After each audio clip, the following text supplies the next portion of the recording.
Bersatulah Indonesia, jangan pernah terpecah belah. Walau kita berbeda, walau kita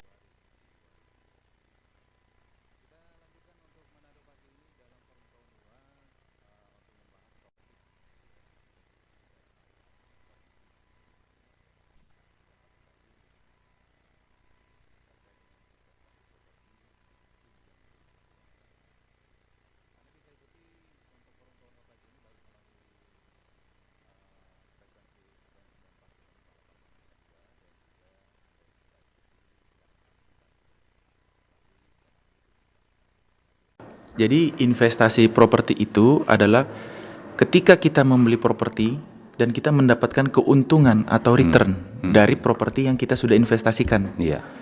Begitu. Jadi ketika kita mengeluarkan uang untuk properti, properti itu harus menghasilkan, bukan pendapatan dari investasi properti. Begitu. Oke. Baik. Dan kalau Pak Yos melihat sendiri ya untuk perkembangan investasi properti di Sulawesi Utara untuk sekarang ini dan untuk kedepannya itu seperti apa? Nah, jujur Pak, investasi properti ini jujur agak sedikit mandet Pak. Kalau properti di Sulawesi Utara. Mandet dalam arti begini. Tertahan. Iya, karena begini. Banyak sekali sekarang orang yang dengan kata kasarnya tertipu dengan kita ayo beli perumahan, contoh ya. Ayo kita beli perumahan. Marketing dengan entengnya mendeskripsikan, Pak, kalau Bapak beli rumah ini nanti akan naik. Tapi itu sebenarnya salah, itu keliru. Ketika orang beli rumah, itu tujuan untuk beli rumah itu adalah untuk tinggal, bukan diinvestasikan. Betul, harganya akan naik, capital gain-nya akan naik. Tetapi juga akan berlangsung juga dengan maintenance-nya, maintenance perumahannya. Dan kalau perumahan yang dia beli itu tidak ditempati, maka itu akan menjadi liabilitas. Nah sekarang, bagaimana solusinya? Nah solusi dari kami, kalau dari beberapa pengembang, kita sudah langsung lampirkan solusi. Solusinya itu adalah kita langsung menawarkan, Ibu, jika Ibu beli ini, kita tanya, Ibu mau tinggal atau investasi? Kalau Ibu untuk tinggal, itu sudah tepat sasaran. Tapi kalau Ibu investasi, boleh tidak kita bantu untuk sewakan rumahnya? Agar tujuannya supaya angsuran Ibu kita yang bayarin. Jadi Ibu beli rumah, Ibu tidak keluar uang lagi per bulan. Tapi kita yang bantu sewakan, hasil sewa ini kita bantu bayar cicilan Ibu. Dari developer sendiri maksudnya? Dari developer sendiri. Tapi itu untuk misalnya untuk investasi properti perumahan, itu yang tidak subsidi ya? Betul. Tapi kalau yang subsidi gimana? Nah, kalau subsidi Pak, itu harus ditinggal ya? Itu mayoritas dan itu syarat utama untuk beli rumah subsidi. Nah, di Indonesia ini ada dua tipe jenis perumahan. Perumahan komersil dan perumahan subsidi. Kalau perumahan komersil, itu di saya. Itu terserah dia mau beli nggak pakai tinggal dan lain-lain. Itu yang komersil. Itu yang komersil. Tapi kalau perumahan subsidi, syarat utamanya dari pemerintah adalah harus tempati. Harus ditempati. Harus ditempati. Kalau tidak ditempati, mohon maaf, berarti itu sudah tidak tepat sasaran. Nah, kalau untuk subsidi sendiri, misalnya saya ambil rumah subsidi, tapi saya tidak tempati, saya kasih orang lain tinggal begitu. Bisa. Bagaimana? Bisa. Itu bisa. Yang penting rumahnya ditempati. Tapi yang tinggal ini kalau bisa keluarga dekat Bapak. Oh. Begitu. Gitu ya. Karena bukan sedikit yang beli rumah subsidi itu kerjanya mohon maaf di luar Kota Manado. Contoh dia bekerja di Likupang. Ya. Iya betul. Dia kerja di Likupang dan itu kantornya itu dia bisa kerja 3 hari baru dapat cuti 1 hari. Iya, baru bisa. Tapi istri dan anaknya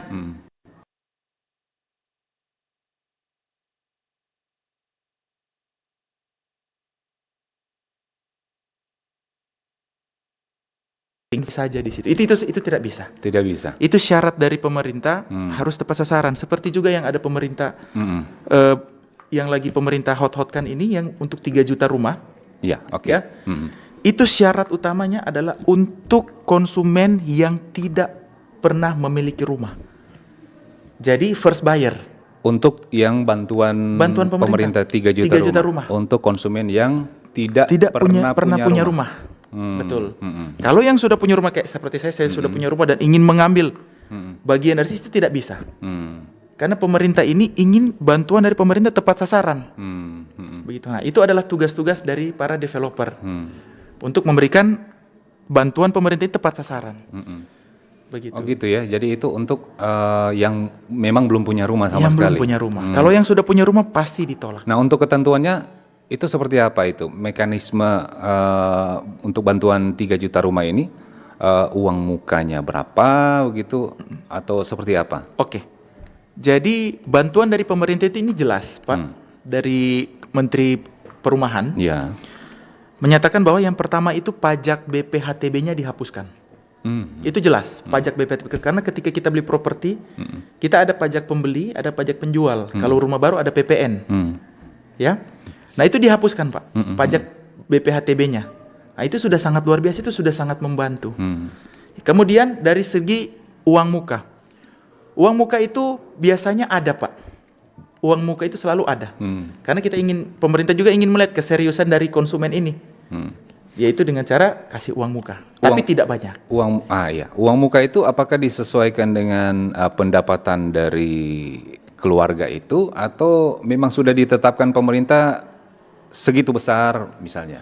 Saya kasih contoh, Pak. Dengan rumah subsidi yang harganya sekarang 170 jutaan. Itu uang mukanya 500.000, Pak. Begitu. Jadi dengan angka 170 juta dengan uang muka 500.000 itu masih bisa affordable bagi orang-orang yang membutuhkan rumah baru, first buyer, begitu. Nah, jadi itu seperti itu ya untuk mekanismenya untuk bantuan pemerintah 3 juta rumah ini ya. Iya. Jadi itu tetap dicicil ya? Tetap dicicil. Oh, bukan dikasih langsung begitu ya? Oh tidak, itu tetap dicicil. Dikasih gratis gitu. Tidak. Oh tidak ya. Itu dicicil. Tetap dicicil. Tapi pemerintah memberikan kemudahan yang sangat luar biasa. Menurut saya ini pemerintahan Pak Prabowo ini luar biasa karena kenapa? Karena dia memberikan 3 juta rumah ini bukan diberi cuma-cuma, tapi diberikan dengan harga yang murah, dengan cicilan yang murah dan flat sampai lunas, Pak. Karena kebanyakan perumahan itu angsurannya floating. Dengan memberikan angsuran flat sampai lunas, saya kasih contoh angsurannya cuma 250.000 sampai 300.000. Contoh asumsi. Iya. Itu dengan ekonomi orang yang mohon maaf, dengan orang yang gaji UMP itu bisa affordable, Pak. Dengan angsuran yang seperti itu. Begitu. Jadi pemerintah ini sudah sangat membantu, tapi kembali lagi harus tepat sasaran. Nah, oke, tepat sasaran. Nah, sekarang untuk bantuan 3 juta rumah itu untuk PNS bisa? PNS bisa, yang penting first buyer. First buyer. Kalau di mana kita lihat dia ini sudah first buyer atau second buyer? Gampang. Kalau dia punya kredit rumah, kita akan melakukan slick BI checking di OJK. Kelihatan, wah dia sudah punya cicilan di rumah. Disesuaikan dengan data. Dengan data. Walaupun dia bilang, wah ini saya tidak punya rumah, dia mau mengelak kemana, pasti kita akan tahu. Berdasarkan slick OJK. Tetap akan ketahuan. Dan itu akan auto rejection, Pak, dari sistem. Oke. Pak Yos, saya kembali lagi ke tadi apa yang disampaikan oleh Pak Yos. Ketika ada orang yang ingin membeli perumahan, kemudian ada yang seperti Pak Yos katakan tadi ada yang tertipu. Karena saya juga pernah mengalami. Saya sudah bayar uang muka. Tiba-tiba ditelepon sama marketing atau siapa dia.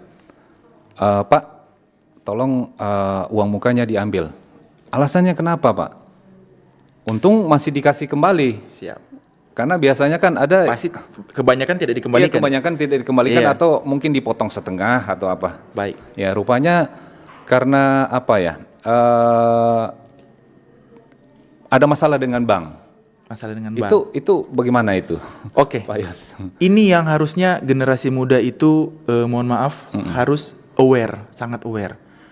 Kenapa? Itu namanya slick BI checking OJK, Pak. Nah, track itu record dia. kita. Track record kredit kita.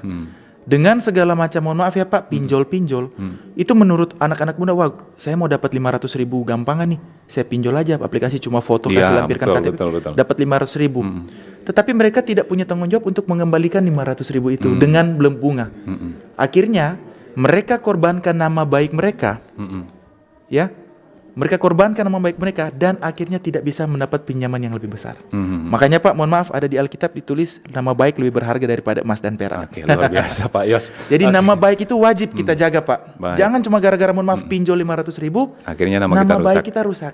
Itu sangat disayangkan sekali. Jadi untuk memastikan agar kita tidak tertipu lagi dengan berbagai developer, itu tipsnya apa? Tipsnya, Bagusnya. yang pertama Pak, ketika kita ingin membeli rumah, kita harus pastikan dulu slik OJK kita layak atau tidak. Yang kedua, kita harus lihat kemampuan kita, namanya RPC, repayment capacity. Contoh, gaji kita 3 juta, masa kita mau ngangsu rumah yang harga 7 juta per bulan. Yang kedua, kita harus lihat track record dari developer tersebut. Status legalitas tanah.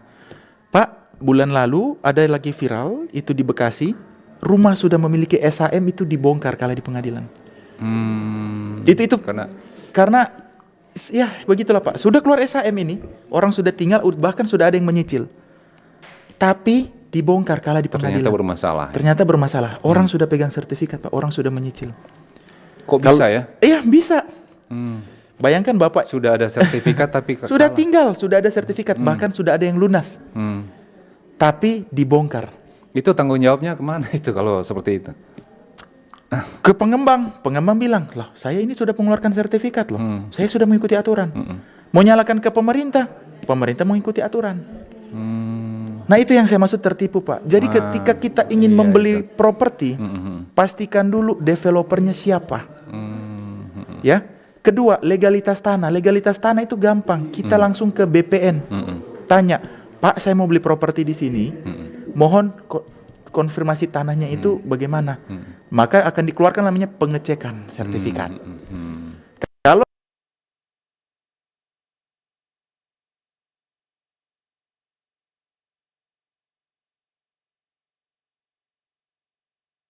lain-lain, ya. Nah, tapi kalau di era 2010 ke atas, bank itu sudah tidak mau kerjasama dengan developer yang tidak ada sertifikatnya.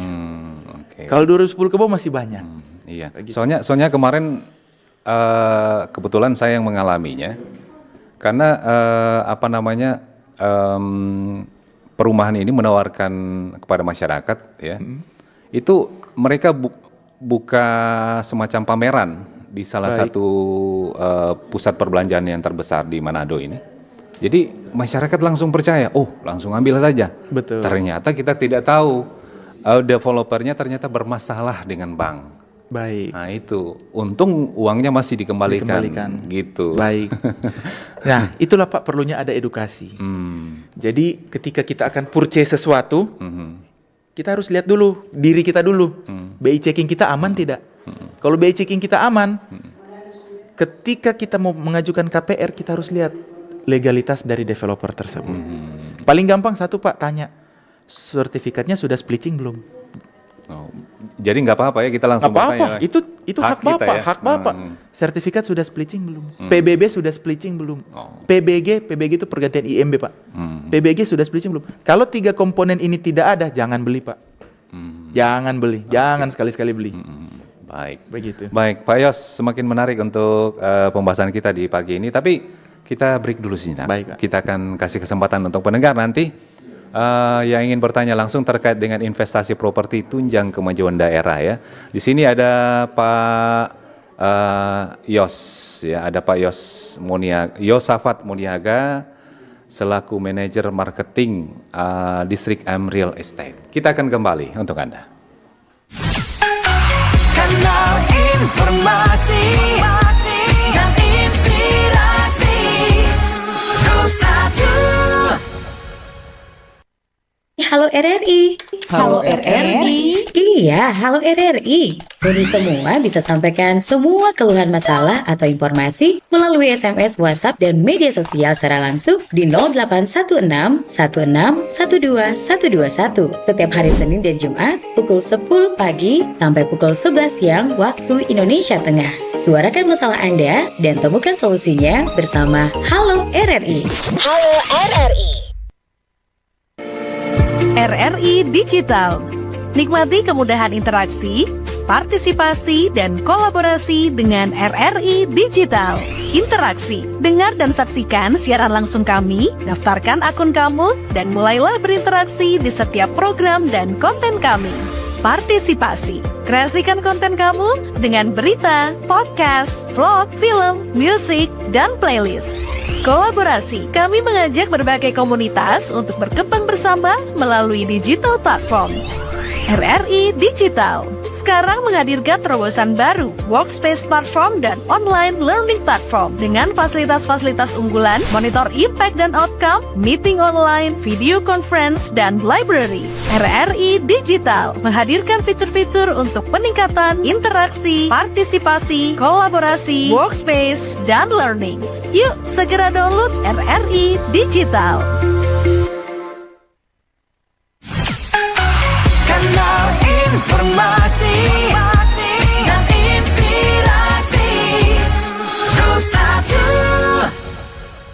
Baik, pendengar, masih di forum Kawanua pagi hari ini kita masih berbicara terkait dengan investasi properti tunjang kemajuan daerah ya, bersama dengan manajer marketing Distrik M Real Estate ada Pak Yosafat Muniaga SE. Ya, tadi kita sudah berbincang-bincang awal ya terkait dengan bagaimana perkembangan investasi properti ya. Kemudian syarat-syaratnya dan sebagainya. Nah, kita akan kasih kesempatan nanti untuk Anda pendengar baik di SMS, WhatsApp atau di line telepon ya. Di 082195835080 atau bisa bertanya melalui kanal YouTube RRI Manado. Baik, Pak Yos, kita kembali lagi ke topik kita untuk pagi ini. Tadi sebelum acara kita ini ya sempat ada kita buka opini untuk pendengar ya. Dan ini masyarakat dengan berbagai harapan. Ini katanya jangan memanfaatkan PSN, pembangunan strategi nasional. Oke. Nah, kemudian menyentil soal pembebasan lahan, alih fungsi lahan. Baik. Ya, ini alih fungsi lahan, kemudian rata-rata perumahan sekarang itu sudah bebas dari banjir karena berada di ketinggian. Ya, namun yang dipertanyakan di sini, bagaimana dengan pembangunan rumah? Ya, ketika harganya tinggi, tapi ternyata kualitasnya itu tidak sesuai dengan harganya. Itu bagaimana itu, Pak Yos? Banyak, Pak. Itu menjadi problem. Itu menjadi problem. Seperti ini, Pak. Ada orang yang beli properti harga, mohon maaf saya sebut angka, 7 miliar Pak, dengan berekspektasi rumahnya sempurna. Tapi tiba-tiba pas dia masuk, wah rumahnya bocor nih, rembes nih, segala macam. Itu kan problem, saya mengeluarkan uang yang fantastik, tetapi kualitasnya jelek. Bagaimana? Ya, kembali lagi kepada deal-dealan Anda dengan pengembang, dengan developer. Contoh, developer kasih garansi berapa lama? Nah, iya. Begitu. Garansi. Garansi. Kalau developer kasih garansinya contoh hanya 3 bulan sejak serah terima, lewat dari 3 bulan tersebut kita lihat kembali, wah ternyata tidak ada resiko dan lain-lain, berarti sudah aman. Tapi kalau terjadi resiko, mengacu lagi kepada garansi tersebut. Tetapi kalau misalnya rumahnya itu kerusakannya parah, contoh longsor, ya karena bencana. karena bencana alam dan sebagaimana, pada waktu kita membeli tersebut kita wajib mengikutkan asuransi, Pak. Asuransi ada asuransi jiwa, kebakaran, asuransi gempa. Tapi ketika kita masih kredit kan itu tetap sudah diasuransikan. Kebakaran. Oh, kebakaran. Hanya kebakaran. Hanya Karena kebakaran. semua yang kredit KPR 99,9% itu hanya asuransi kebakaran. Oh. Tidak ada asuransi gempa, tidak ikut sertakan pada waktu akad kredit. Begitu. Jadi kita yang harus menambahkan sendiri. Kalau tidak, wah resikonya besar. Begitu. Jadi ketika ingin beli properti, tolong tanyakan ke bank-bank yang saya dapat asuransi apa. Kalau dia bilang hanya kebakaran, boleh tidak saya tambahkan asuransi contoh huru-hara, banjir, longsor, dan sebagaimana. Nah, otomatis akan ada ekstra premi, Pak, namanya. Oke.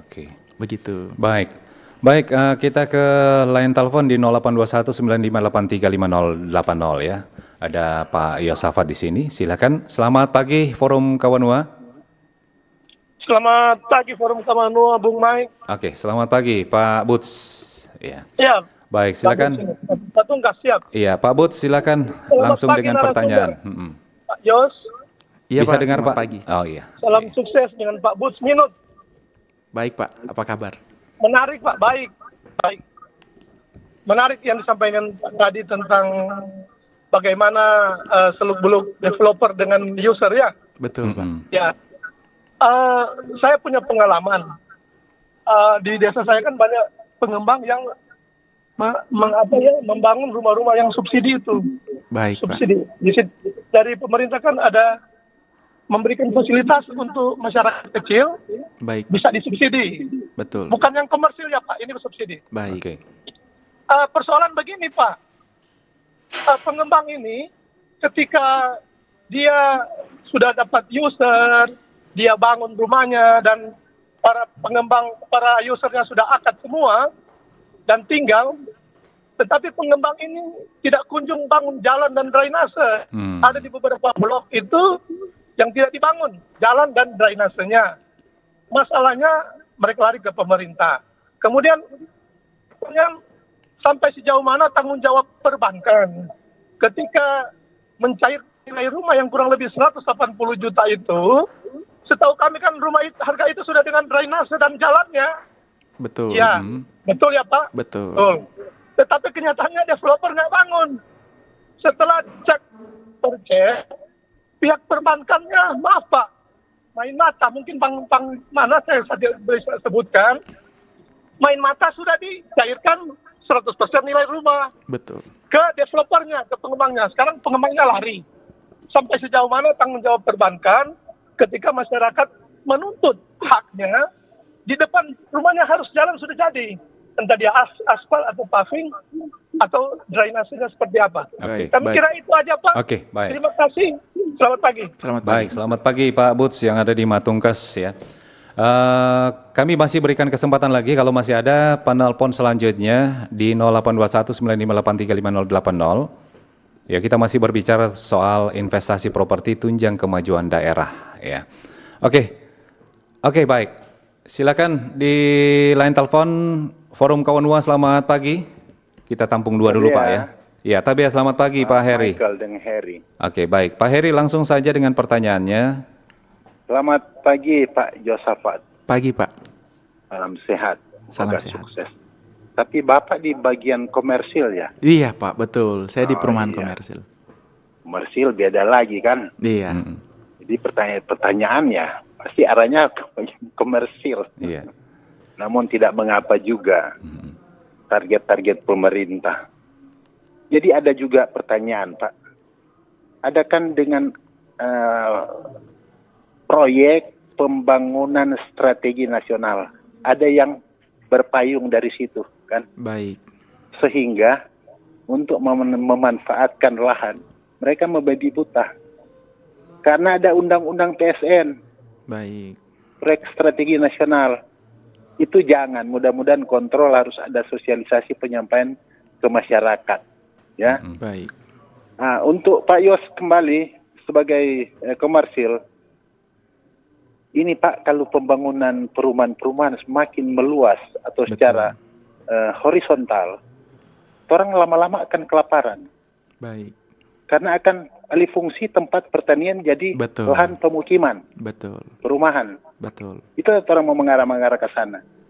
Jadi alangkah baiknya juga untuk pembangunan vertikal yang posisinya tidak jauh dari kota.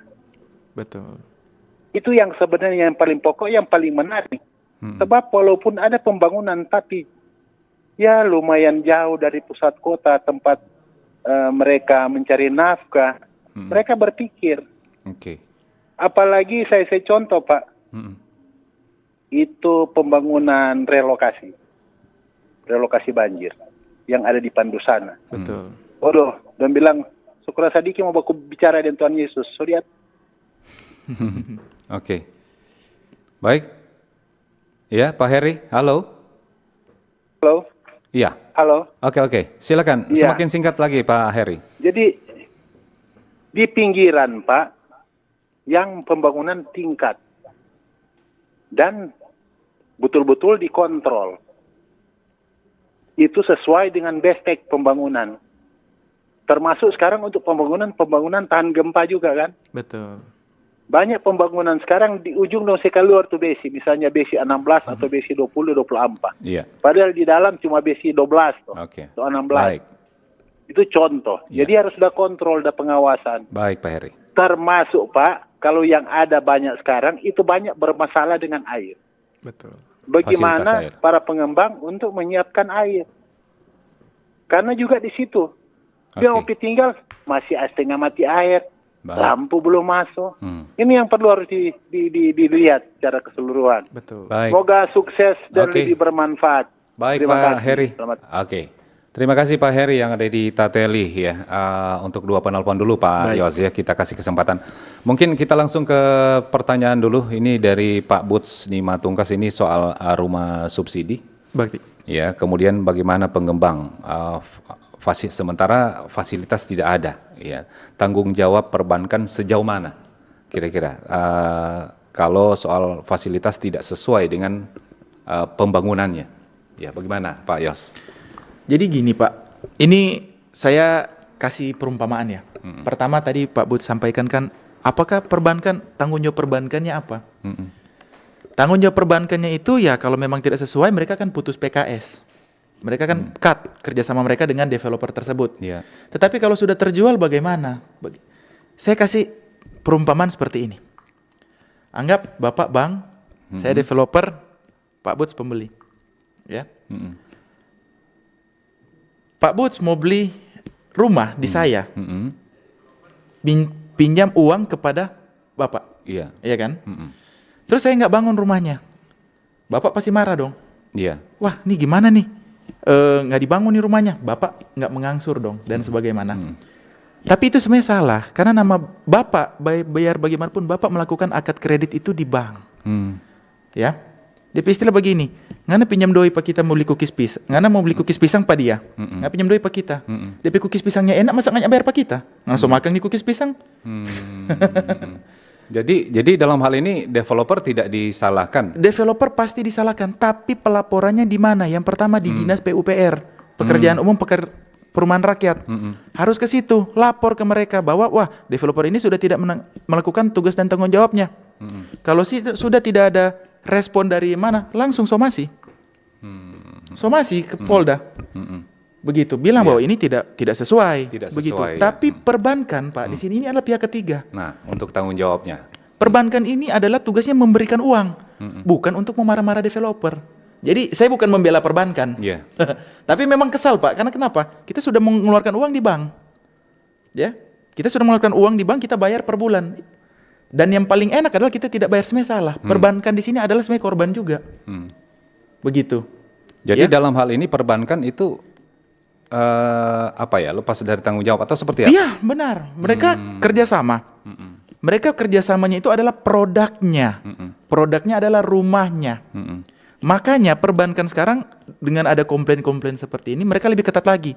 Ketika mau kerjasama dengan developer, perbankan harus minta pertama fasilitas umum, jalan, fasilitas yang lainnya, lampu, air, listrik, itu sudah ada dulu. Ketika sudah ada, baru mereka mau kerjasama. Kalau itu belum ada, mereka tidak mau kerjasama. Begitu. Oh gitu ya. Iya, itu Jadi, syarat dari perbankan. Kalau sudah ada fasilitas, baru dicair Baru bank mau kerjasama. kerjasama ya. Kerjasama. Di tahun Pak, mohon maaf ya, di tahun ya 2013 ke bawah, banyak bank-bank juga yang, mohon maaf, kena tipu, kasihan. Kena tipu dalam arti apa? Lantaran sebuku kenal dengan ini developer owner, jadi langsung kerjasama jo, padahal masih tanah kosong. Sobaku percaya. Sebuku sudah, percaya. tak percaya kok. Tak percaya. Jadi ketika ada orang beli masih berjual mimpi dengan harapan. Begitu. Dia so bayar, developer cakar, marbang so cair. Sekarang siapa yang korban? Yang korban adalah pertama konsumen. Yang kedua adalah bank. Kenapa? Bank suka cair. Nah, kalau seperti yang ditanyakan oleh Pak Buts tadi, itu ada kejadian di daerah Matungkas itu katanya saat ada pembangunan, ya ternyata pihak perbankan pihak bank itu tidak mengecek perumahan yang dibangun dan ternyata ada fasilitas yang tidak ada. Yang tidak ada. Tapi sudah lolos. Sudah gitu. lolos, sudah Gimana? cair. Iya, Itu gimana kembali lagi yang kayak saya udah bilang tadi. Ya mungkin banknya juga nggak, waktu dorang cek, wah ini ada, tapi ternyata tidak jadi, tidak jalan. Itu karena bank Pak itu istilahnya. Apalagi developer katanya sudah lari. Sudah lari. Gitu. Gampang. Pertama lapornya di Dinas PUPR. Yang Oke. kedua lapornya di Real Estate Indonesia, Asosiasi Real Estate Indonesia. Ya. Jadi harus ke Real Estate Indonesia, kantornya itu ada di Ring Road, Ring di Road. Ruko Ring Road. Lapor di situ, bilang Pak saya tinggal ini, pengembang ini kurang ajar, bla bla bla bla. Lapor. Kalau memang sudah tidak ada respon lain, pergi Polda Pak, somasi. Somasi langsung. Oke. Sesimpel itu. Baik, jadi sesimpel itu ya Pak Buts. Kalau masih penasaran bisa gabung lagi ya Pak Buts. Ya, nah ini kalau dari Pak Heri sendiri ini soal memanfaatkan proyek pembangunan strategi nasional. Nah itu gimana itu Pak? Oke. Begini Pak. Pertama saya mau jawab dulu yang masalah RT RW. Oh ya. Lahan oke. hijau tiba-tiba menjadi lahan pekarangan. Pak, jujur, kalau di developer itu ada yang namanya 60-40. 60% itu pembangunan, 40% itu lahan hijau, penyerapan, dan sebagaimana. Terlepas dari ini lahan hijau terus kita akan bangun menjadi pekarangan, itu Pak bisa, tapi itu sangat susah. Karena dilihat dari impact. Pertama, impactnya adalah apa? Demand dari masyarakat ini, kota ini mau berkembang harus ada pekarangan. Bisa tidak? Nah, demand ini kalau ke tengah kota, kita lihat lagi ke harga tanahnya udah berapa. Kalau harga tanahnya masih masuk akal, oke, sekarang pemerintah mau beli harga tanah di tengah kota untuk mau bangun rumah untuk masyarakat. Iya. Itu bisa, tapi Bisa. pemerintah akan mengeluarkan APBN yang sangat luar biasa untuk membeli harga tanah di tengah kota yang sudah sangat tinggi. Sekarang mau bangun rumah yang vertikal, yang ke atas, Ya, vertikal Iya ya, kan? horizontal. bangun. Saya setuju dengan Pak Heri tadi ya, dengan Pak Heri. Ya, kualitasnya Pak, orang tinggal di Sulawesi Utara ini 1 tahun ada 3-5 kali gempa. Dan gempanya itu rata-rata 6 Berpotensi gempa berpotensi. memang. Iya. Itu besar. Iya. Sekarang, kalau developer pengembangnya itu, mohon maaf nakal, diambil besi dan segala macam, potensi itu bisa rubuh. Kalau rubuh nyawa lagi, repot lagi. Nah itu gimana itu kalau misalnya? Solusinya dari saya, Pak. Nggak mungkin kan bangunan sudah jadi kita periksa toki DP supaya dapatnya DP besi. Betul. Solusi dari saya, pertama, kalau mau beli rumah di tengah kota, ini kembali lagi Pak, jalan-jalan ke perbankan, cari sitaan bank. Karena perumahan properti sitaan bank itu jauh lebih murah, alias rumah lelang. Oh. Itu gitu. jauh di bawah, itu biasanya di tengah kota ada. Cari, saya kasih contoh, yang daerah termahal itu di daerah Samrat dan daerah Boulevard. Ya, itu kalau kita sudah tahu itu harganya pasti di atas 1 M. Iya, sudah Itu pasti. Tanahnya itu di atas 5 Karena di juta, tengah 6 juta kota. per meter. Ya. Ya, 5 sampai 6, 7 juta per meter. Tetapi ternyata ada sitaan bank di Samrat. Harganya itu cuma 400 juta properti. Oh, gitu ya. Sitaan bank. Ternyata rumah-rumah sitaan bank itu Banyak ya dan lebih murah justru dan ya. lebih murah lelang. Kenapa? Bank hanya ingin kalian bayar pokoknya saja. Pokok itu artinya jumlah sisa hutangnya saja. Jadi itu salah satu solusinya Pak mungkin. Iya, Kalau dari saya. Tapi kalau Bapak bilang pemerintah harus mengeluarkan uang mau beli tanah di tengah kota untuk pembangunan vertikal horizontal, itu agak impossible. Karena kenapa? Harga tanah di Sulawesi Utara di tengah kota itu sudah luar sangat biasa, mahal sekali ya. Yang paling mungkin adalah pemerintah membuat fasilitas umum, fasilitas transportasi. Contoh langsung tembus jalan ke Pandu. Ya, tembus jalan ada mungkin transportasi umumnya bisa langsung. Ya sebagai itu Pak. Tapi kalau mau khusus tanah di tengah kota itu sangat susah. Sangat susah. Ya. Dengan susah yang saya maksud adalah harganya sudah mahal. Iya. Begitu. Jadi kalau masyarakat yang ingin mengambil membeli rumah atau tanah di tengah kota, sebaiknya cari sitaan bank. Cari sitaan bank. Oke, baik, luar biasa. Baik pendengar, kita masih lanjutkan untuk Forum Kaunua untuk pagi ini, tapi kembali kita akan break sejenak ya. Kita akan kembali untuk sesi terakhir. Baik. Kanal informasi dan inspirasi Terus satu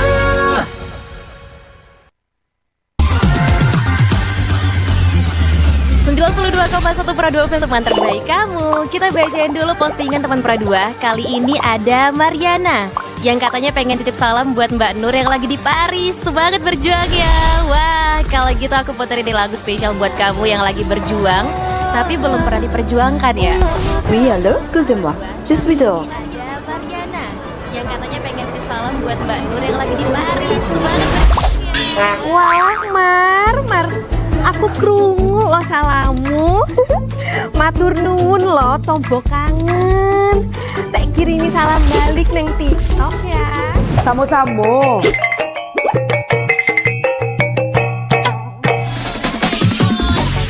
Bundo, jangan main TikTok tarui. Ho ho ho ho ho ho ho. Bundo, awak baru dapat info lowongan Karajo di aplikasi. Elok-elok buyuang, banyak panipu. Ah, indang lah Bundo. RRI News.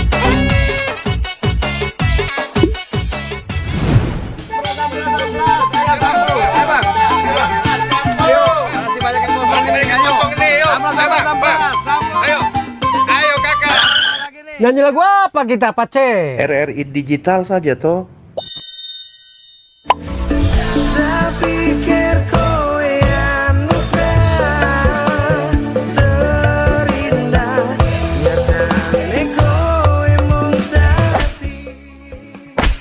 Paten kali lagu campur sari ini. Sesekali jazz lah. Linda, semangat ya manggungnya. Iya dong, kan mau bangun komunitas.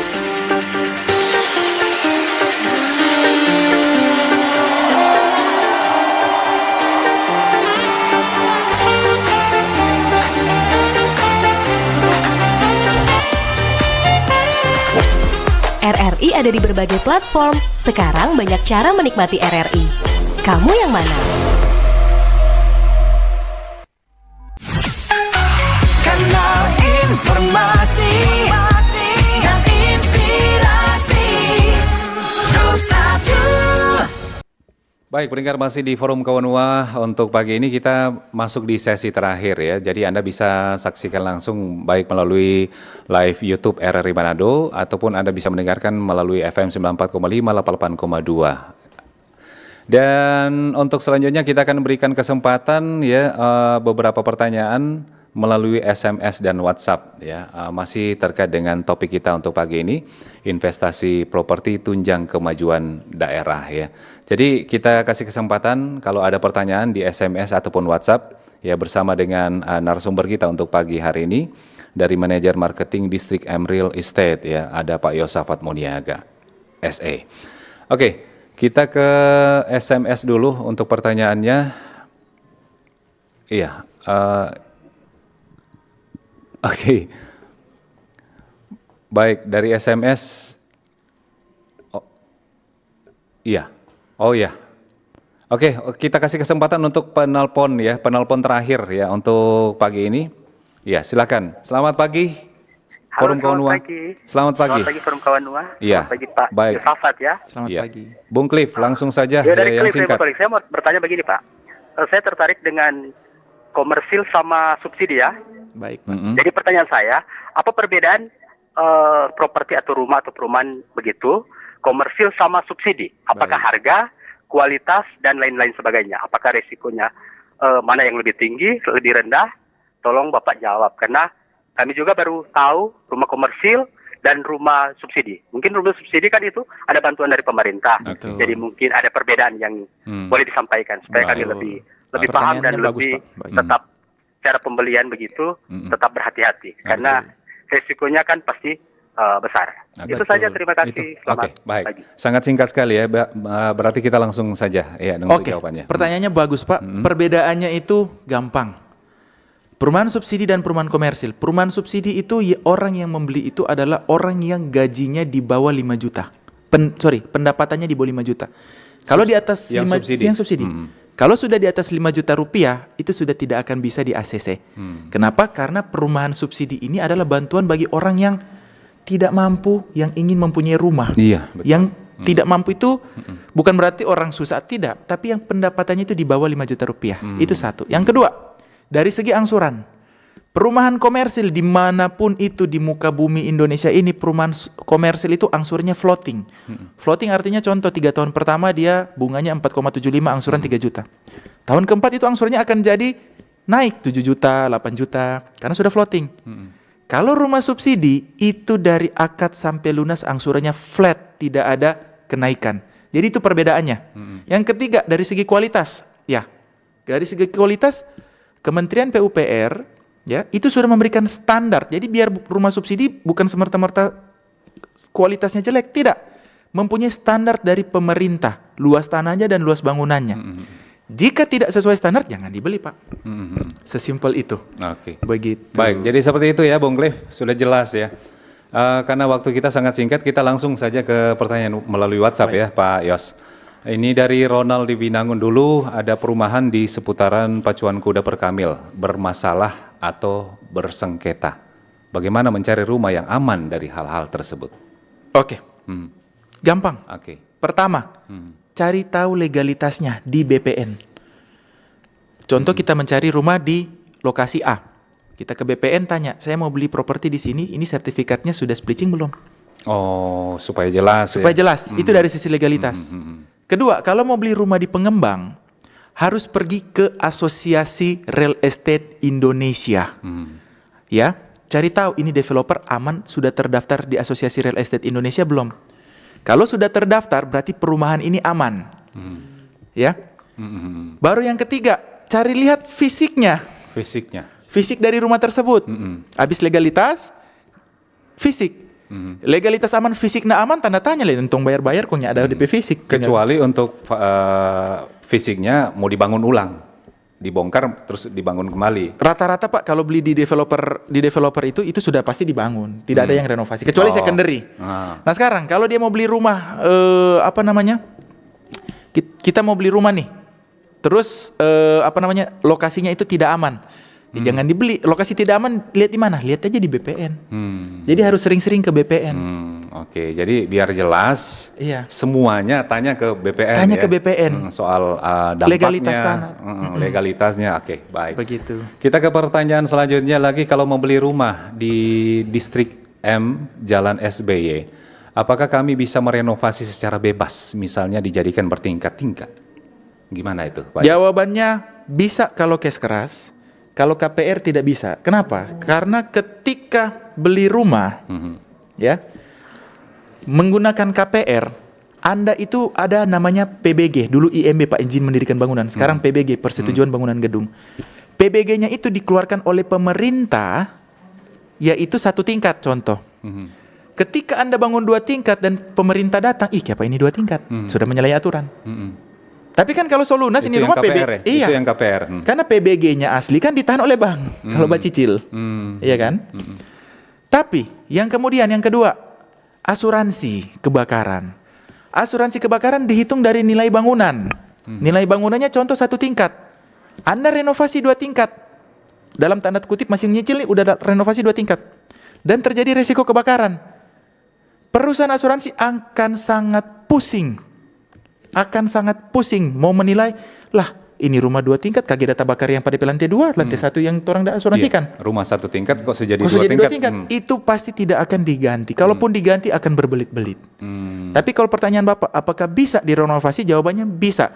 Tetapi developer mempunyai standar peraturannya. Contoh tidak memiliki pagar. Kawasan tanpa pagar. Kedua, tidak boleh merubah tampak depan. Kalau maksudnya 2 tingkat, selama sertifikat dan PBG sudah di tangan, gas. Oke. Tapi katanya kalau KPR, kalau pembayaran sudah di atas 5 tahun, itu rumah sudah bisa dirubah. PBG-nya sudah ada belum di tangan? Oh gitu, oke. IMB-nya, PBG-nya sudah ada di belum? Karena ketika dia merenovasi, dia harus upgrade dong PBG-nya. Dari 1 tingkat, dia harus upgrade ke 2 tingkat. Kalau ini rumah Pak, rumah bodong. Dari 1 tingkat, kok jadi 2 tingkat, sementara dia izin mendirikan bangunannya atau persetujuan bangunan gedungnya cuma 1 tingkat. Oke. Begitu. Baik, jadi seperti itu ya. Oke, kalau masih ada untuk pertanyaan selanjutnya lagi di WhatsApp. Iya, oke. Baik, karena kita sudah di sesi terakhir untuk pagi ini ya. Pak Yos, ini saya tertarik dengan zona hijau dari satu perumahan. Bagaimana itu? Pak, zona hijau itu wajib, itu harus ada setiap perumahan. wajib di seluruh perumahan itu 40% dari contoh 1 hektar 10.000 meter. Ya. Itu 4.000 meternya itu wajib zona hijau untuk penyerapan, Pak. Kalau mau banjir tuh orang. Oh ya. Makanya di rumah-rumah itu diwajibkan ada taman.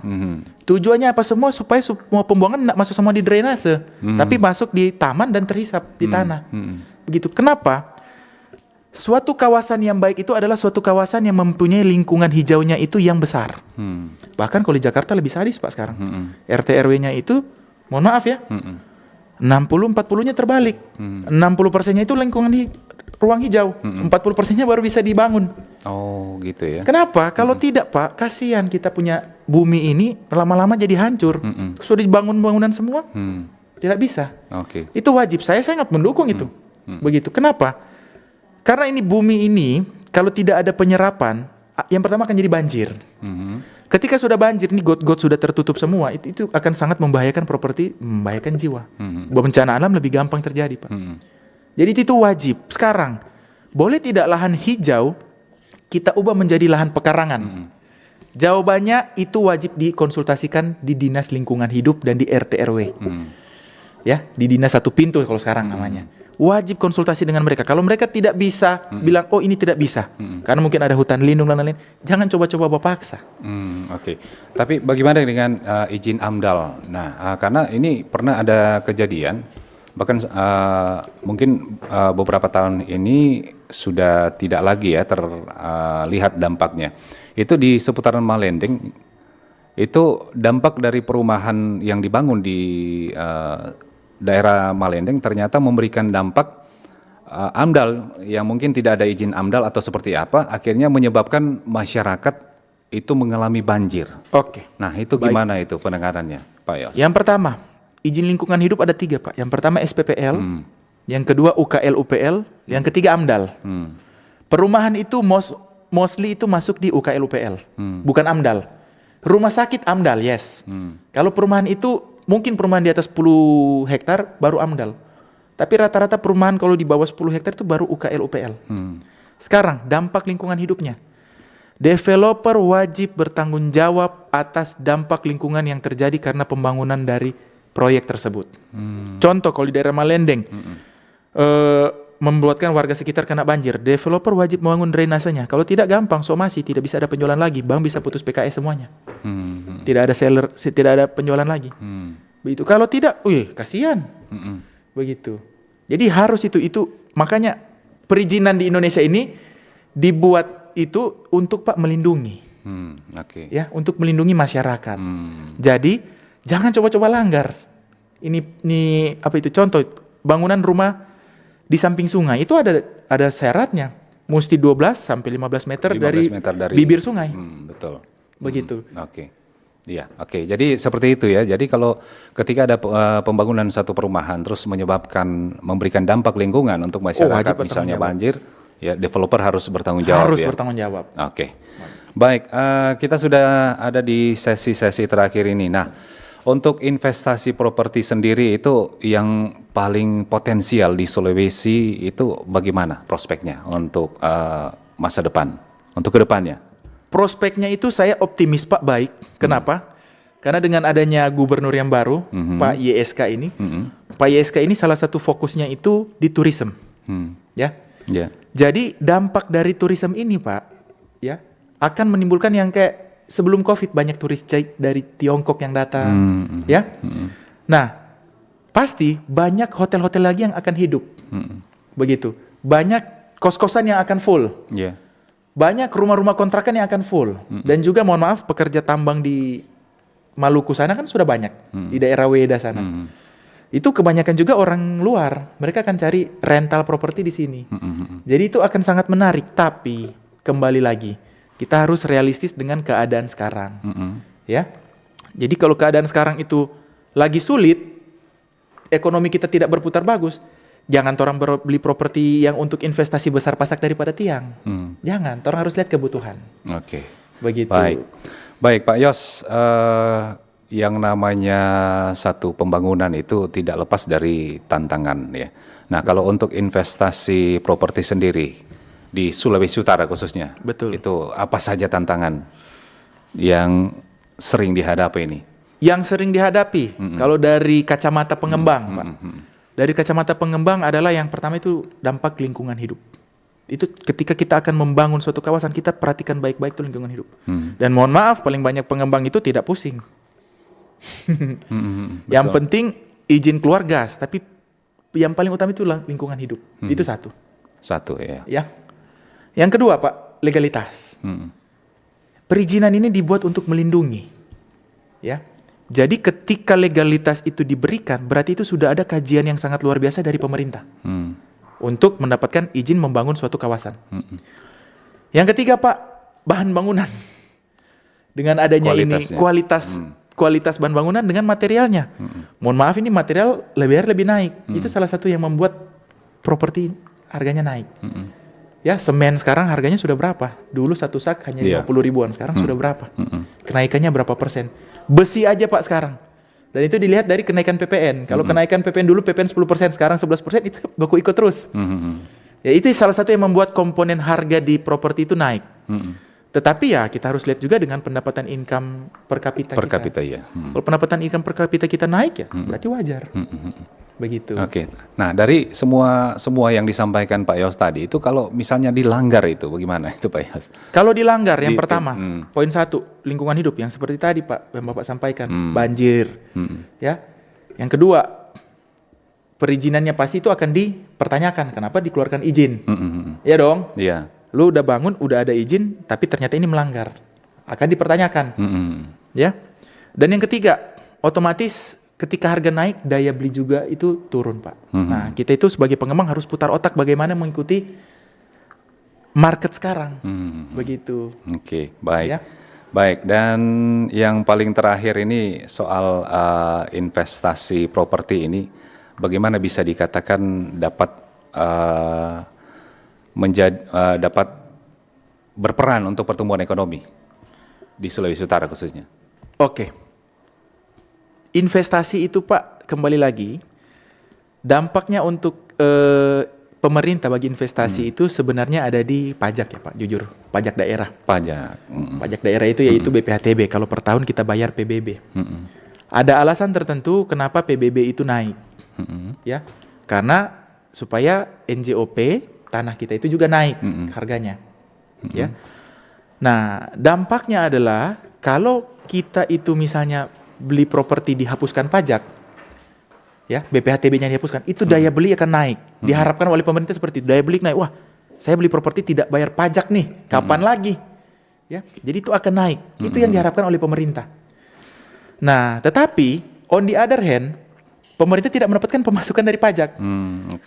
Nah, jadi menurut saya bagi masyarakat, pintar-pintarlah melihat peluang dari pemerintah.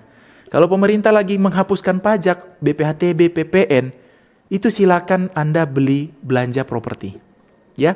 Ingat, di semua masalah pasti ada solusinya. Di semua krisis pasti ada matahari yang terbit. Ya. Tidak selamanya kita akan mengalami krisis. Suatu saat kita akan bangkit lagi. Dan ketika kita bangkit tapi kita tidak mempunyai fondasi yang kuat, akan sangat disayangkan. Yang penting kita harus punya tekad, kemauan ya. Kemauan. Oke, baik. Gitu. Pak Yos, mengakhiri untuk perbincangan kita di pagi hari ini.